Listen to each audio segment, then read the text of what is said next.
Gopakumar in the Brihad Bhagavatamritam. Because he's a it's called a walk-on. It's called an archetype, an archetypal devotee, the model, the example.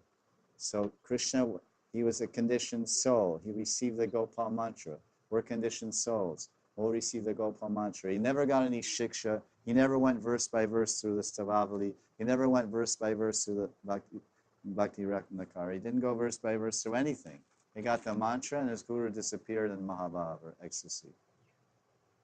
The power of the mantra took him to all planes of consciousness. It took him through all ideas and conceptions to perfection. So planes of consciousness and conceptions and realities are all existing within this terra firma called the brain. The Swargalok and the Tapalok and the Janalok, that is all here.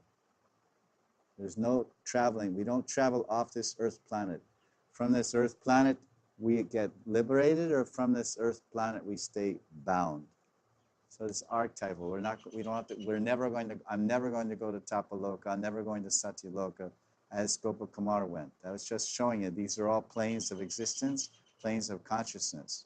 We will live on this planet and reach Anartha Nivritti and die and live on this planet, attain Nishta and die and live on this planet, attain Ruchi and die and live on this planet, attain Vasakti and die.